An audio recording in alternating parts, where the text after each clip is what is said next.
Como una madreselva, y en días así justo asoma sus floridas puntas por las orejas y la nariz y los ojos. En días así, digo, cierro los ojos y veo ese largo camino polvoriento del verano que se extiende hacia el horizonte como un río seco bajo el sol. Y ahora es lo que veo desde este húmedo y triste invierno. El tío Agustín aparece saliendo de la curva un poco antes del almacén de Iglesias, a la altura del mojón de hierro fundido que casi tapa los pastos, del lado de Chacabuco todavía.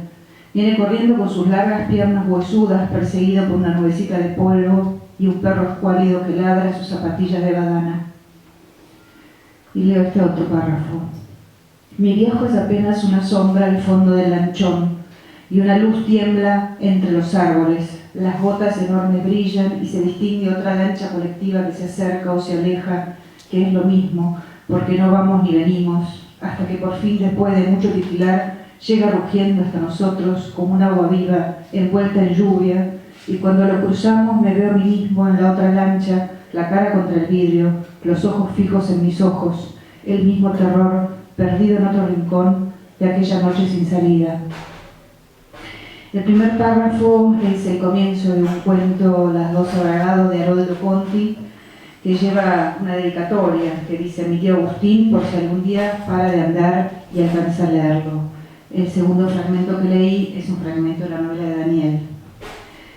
Cuando leí la novela de Daniel recordé mucho ese cuento, si bien uno es una novela, otro es un cuento. No solo por la presencia del tigre, tampoco porque Conti fuera un desaparecido, sino porque la novela de Daniel también es como un camino por el que emergen los personajes del pasado, en ese ir andando por la memoria, que es como se van escribiendo las historias. A veces pienso, escribe el personaje de Daniel en la carta, no somos otra cosa que nuestra forma de recordar y relatar lo que recordamos, de contar las mismas y repetidas historias.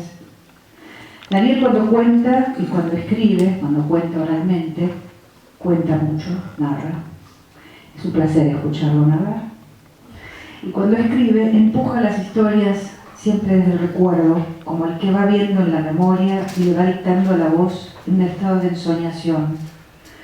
No puedo hablar de la novela sin hablar de la voz de Daniel, porque no pude leerla sin reconocer en cada una de las frases la cadencia, el ritmo, las modulaciones de esa voz con las que nos fue leyendo sus cuentos, los capítulos de la novela. Siempre me asombró esa capacidad que tiene por desilvanar escenas y relatos con una fluidez y una naturalidad que contrasta con un lenguaje intensamente poético que le da forma. Daniel es músico y cuando escribe lo hace también atendiendo a la musicalidad del lenguaje. Escribe como si tocara el piano, cuidando que cada palabra suene al oído, vibre, llegue a la emoción. Pero la novela de Daniel no es una partitura, sino todo un concierto, de hechos, de personajes, de historias como de cajas chinas, de historia argentina, de toda una vida, pero de muchas vidas. La historia de José Iduna se cruza y tropieza con la historia del país, choca con los años negros. La novela es un mundo entero, una crónica tapizada de relatos singulares y siempre apasionados. Abundan las historias de amor, de hombre y mujer, de dos amigos, de padres e hijos. Ahí están los 70, el rock de Spinetta y Almendra, el rodegazo, el golpe, las huelgas, Cuba, los desaparecidos, también las bodas, los partos, las pasiones, y sobre todo esa pequeña urna que como un niño muerto se hundirá en el mar. Pero no solo está el tiempo, también y sobre todo están los espacios.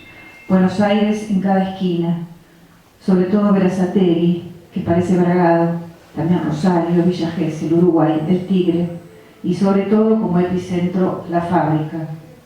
Por eso tal vez en la novela haya también tantos medios de transporte: el fitito, el rastrojero, el colectivo, el tren, el barco, el avión son parte de la acción de cada uno de los personajes. No es casual que la historia de cada uno, de José y Duna, esté marcada por ellos: el barco para Duna, el ferrocarril para José. Y por supuesto esa autopista que a modo de sueño o esperanza está siempre allí al final del camino. La novela termina con los trenes parados en los andenes, listos para salir, y el personaje que se pregunta cuál irá a Berazategui, cuál lo llevará de vuelta atrás. probablemente para reencontrarse con el tío Agustín que aparece saliendo de cada curva, o con el viejo que emerge como una sombra al fondo del anchón. Y está el título, Toda la vida. Toda la vida es una novela ambiciosa, que lee y narra toda una vida. Pero creo que el nombre es otro, es el que los dos amantes se prometen cuando se dicen el amor eterno y dicen te amaré toda la vida, porque el corazón, como dice el personaje, es el único que sabe. Y la novela de Daniel, sobre todo, está hecha así, de mucha pasión. Gracias.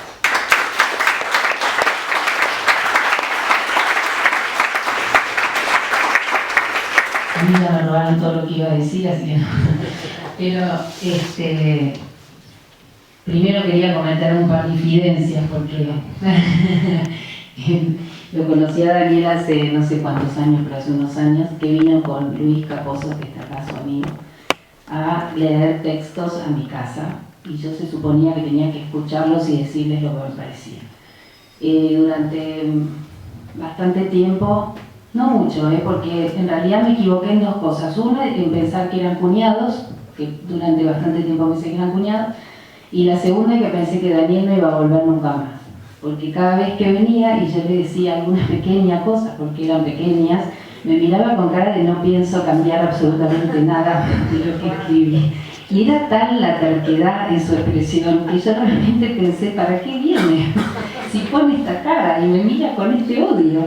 Y pensé que me odiaba mucho, y acá estoy, parece que no era así, o no sé, o le gusta odiar, puede ser también, pero la cuestión es que no fue esta la novela que trabajamos en un grupo que nos leemos nuestras cosas y nos decimos lo que pensamos, pero sí lo primero que escuché de él fue algo que era de esta novela y era uno de los capítulos donde aparece la fábrica, y lo que yo iba a decir era lo que dijo su editor en cuanto a la maravilla que fue para mí y la primera vez que me pasó de leer un libro donde el personaje que más me atrae es una fábrica, y sentir que esa fábrica la conocí, que la conozco, que la voy a recordar siempre, que quedé teñida de rojo como los personajes, que esa fábrica es como una quimera, una búsqueda de sentido en la vida, y eso es lo que ordena a todos los personajes de la novela.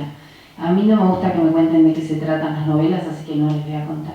Pero sí les voy a contar que es una novela que yo diría es la vida, es sobre la vida, es como decía Irene, hay gente que se enamora, que se desenamora, que tiene hijos, que va, que viene, que viaja, que va detrás de los sueños, lleno de propósito, como es la vida en general para todos, esto de tener propósito.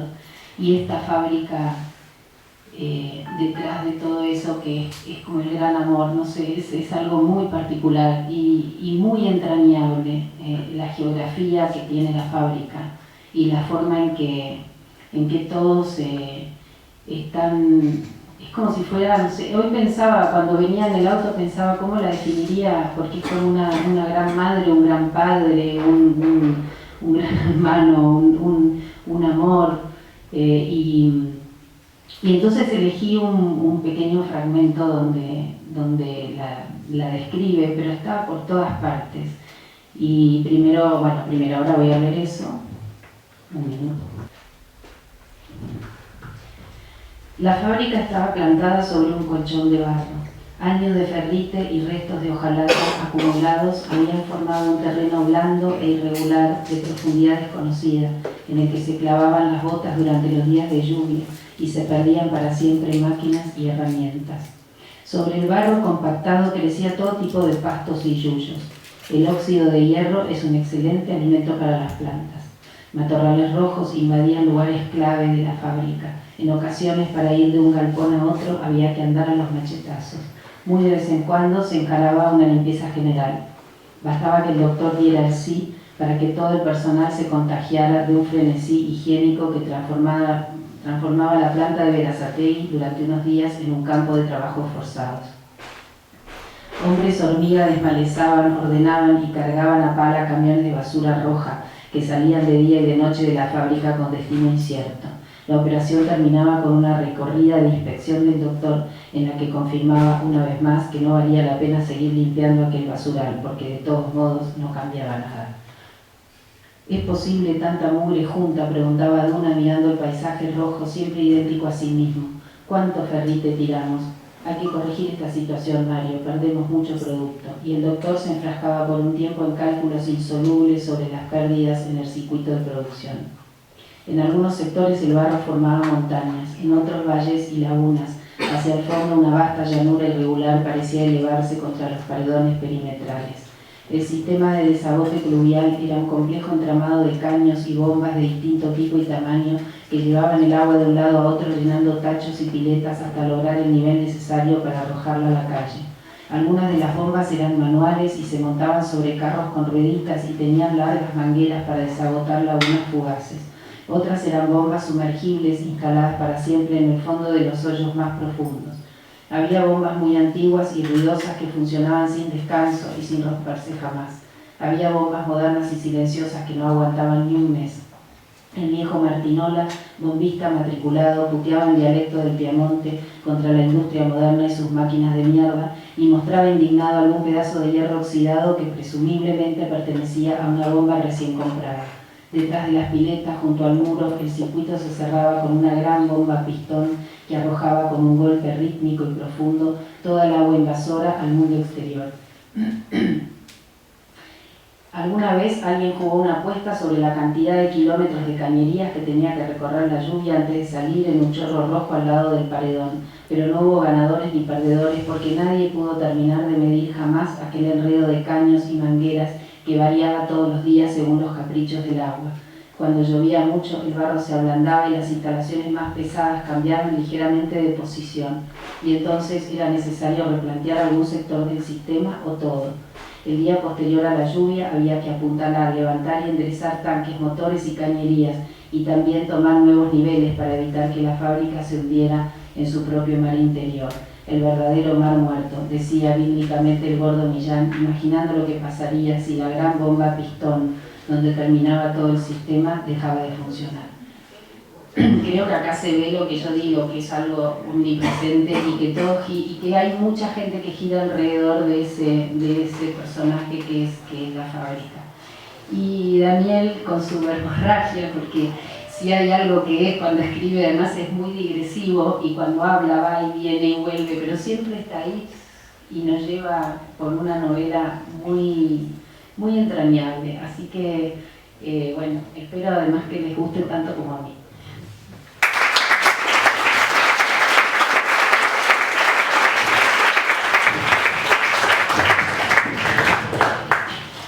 Gracias, Inés.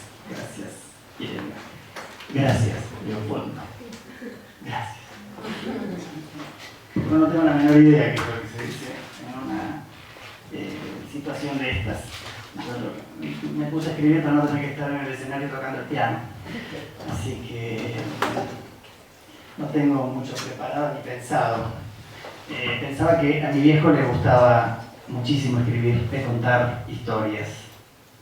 Él era el que empezaba diciendo en un país, todas sus historias empezaban igual, en un país muy, pero muy lejano.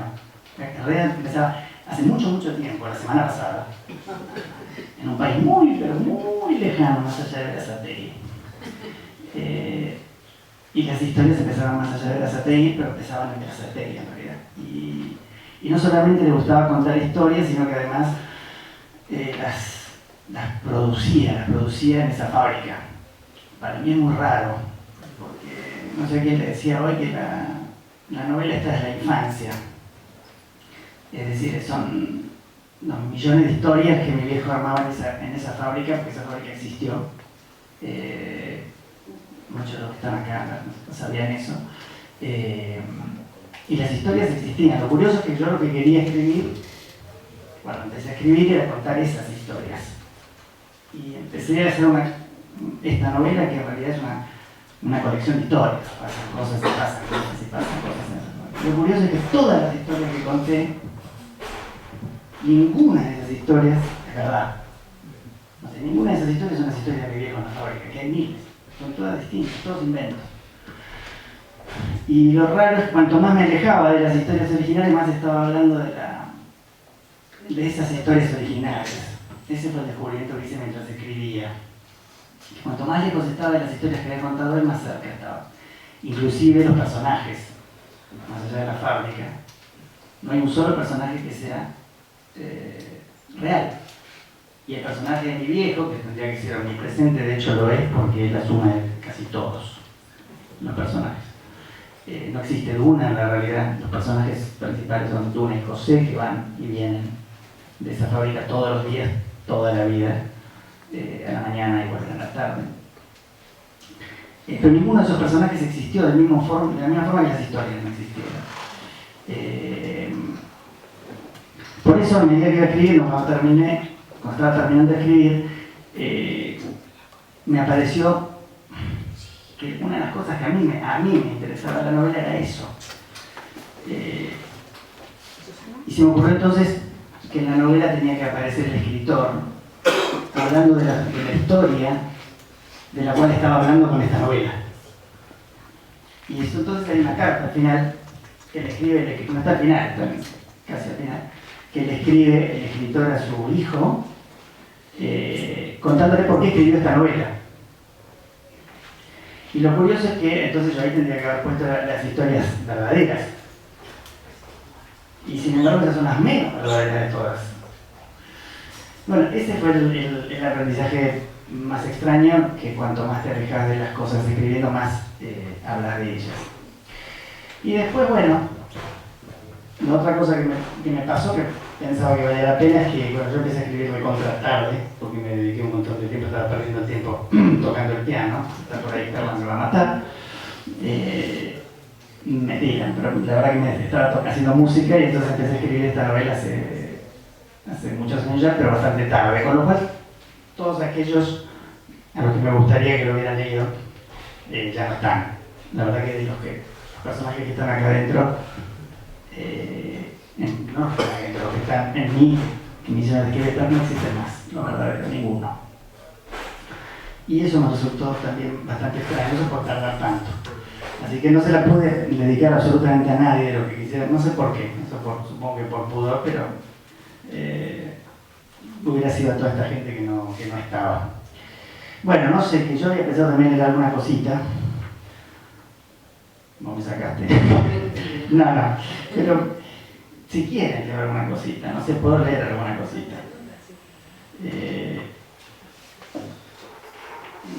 Son todas historias, podría agarrar cualquier historia y leerla, pero me parece que hay una parte del principio que habla del diario. Sí, es un poco larga para hablar toda. Voy a leer desde un poquito de medio. En realidad es el diario, es una cosa extraña, dentro de la novela hay un capítulo que se llama diario, que es el diario que entra por la puerta de la mañana y va recorriendo toda la fábrica.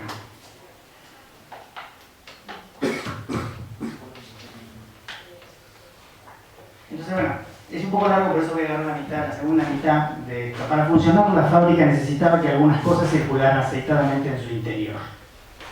Gas en las calderas y los secaderos, agua en las bombas y cañerías, electricidad en los cables, aire en los compresores. Y el diario pasando de mano en mano, por todas las manos. Alguna vez lo dejaron de comprar por falta de presupuesto. Remedio de papel para epidemias de acero, ni diario ni gaseosas. Si no se pueden pagar las quincenas, menos se pueden comprar boludeces. Pero la malaria podía admitir cualquier sacrificio menos la falta del diario. El diario de la fábrica era una posta democrática en la que cada cual tomaba una parte y soportaba sin chistar lo que hubieran tomado los demás. Una savia de palabras que recorría la fábrica repartiendo primicias, noticias viejas, sorpresas y temas de conversación. Y por sobre todas las cosas, era uno solo y el mismo para todos, empezando por el propio doctor. Durante la tarde, el circuito se hacía más errático y horizontal. El diario recién dejaba el comedor una vez que Mirta leía de apuro, haciendo equilibrio sobre la pileta llena de trastos sucios, las curiosidades que Clarín regaba generosamente por todas sus secciones, con preferencia en los policiales. Noticias que poblaban su aguerrada imaginación con cosas increíbles que ocurrían en el mundo más allá de la satélite. Perros que salvaban niños en ríos caudalosos de la Europa Oriental, vacas que caían de los aviones y hundían pesqueros rusos desprevenidos, alemanes con increíbles capacidades sexuales, los hombres más altos del mundo y sus problemas con los cordones de los zapatos, caníbales modernos en Connecticut, la mujer de 143 años que vivía en un pueblito del sur de Francia, alimentándose solo a foie gras y vino tinto. Y así.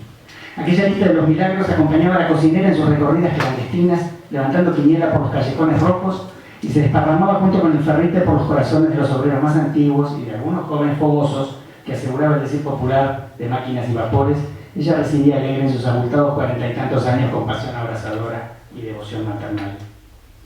Las chicas de Ferrari, como las llamaban en los galpones del fondo, atendían los teléfonos, reclamaban pagos pendientes y hacían compras en el salón central de la vieja casa donde funcionaban las oficinas. Hasta allí llegaba el diario en su incierto recorrido vespertino.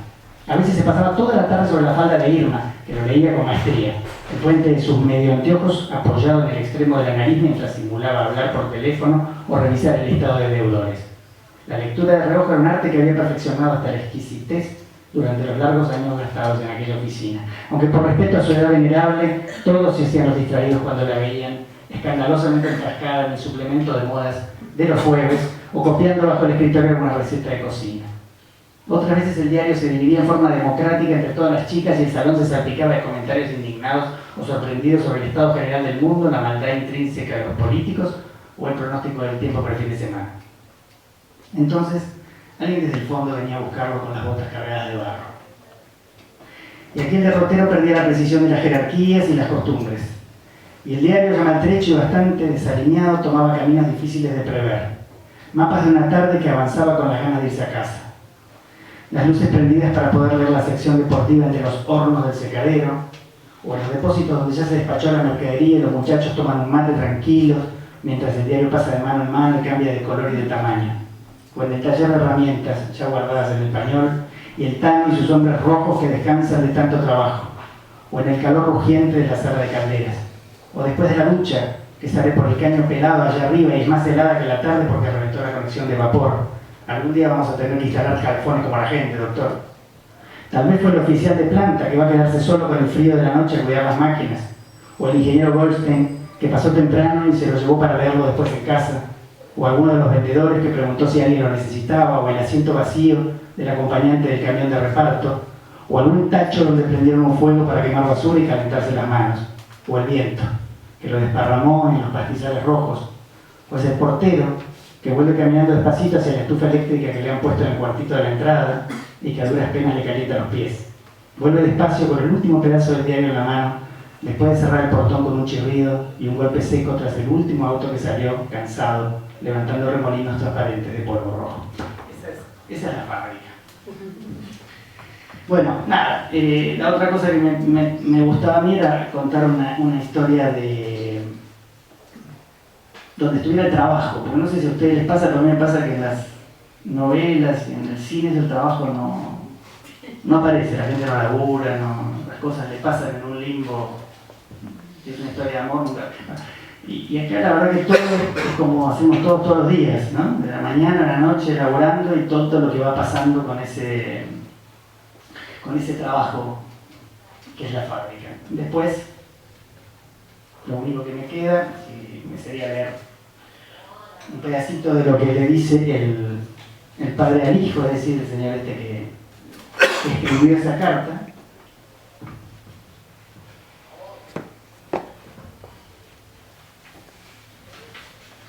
Demasiado ordenado estoy.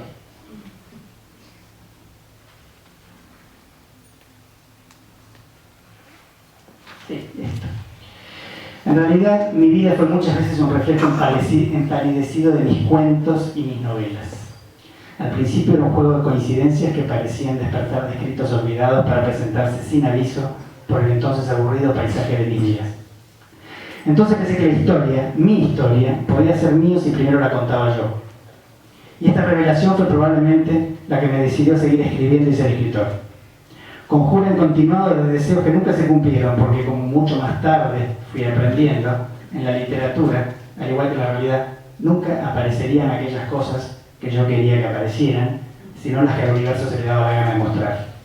Y en general aquellas que salían directamente del corazón, que al final es el único que sabe. Mis personajes y mis historias jamás serían lo que yo quería que fueran. Mi vida, por supuesto, tampoco. viejo, tu abuelo, no lo conocí escribiendo, él estaba ahí desde mucho antes, cuando yo todavía no tenía más palabras que las suyas, y los cuentos me los contaba él en noches que yo esperaba en pijama antes de irme a dormir, con su voz resonando de países lejanos, abuelos viajeros y trenes voladores. Viejas historias que él había soñado alguna vez, y que ahora ya estarás soñando vos, cuando yo te dejo con un beso en la cama, en esta posta de sueños en la que estamos todos metidos desde siempre.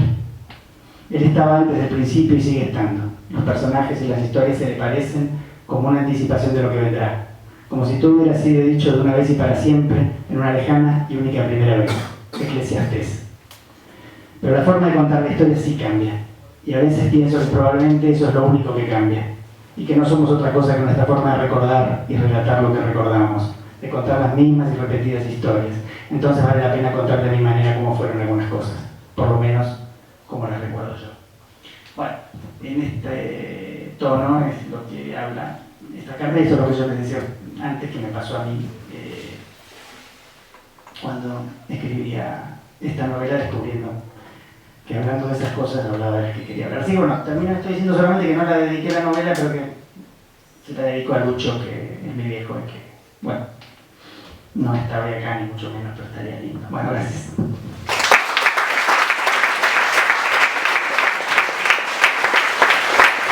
Muchas gracias, Inés y Daniel.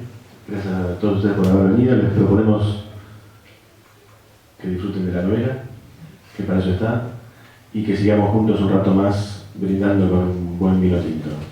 Gracias por haber venido.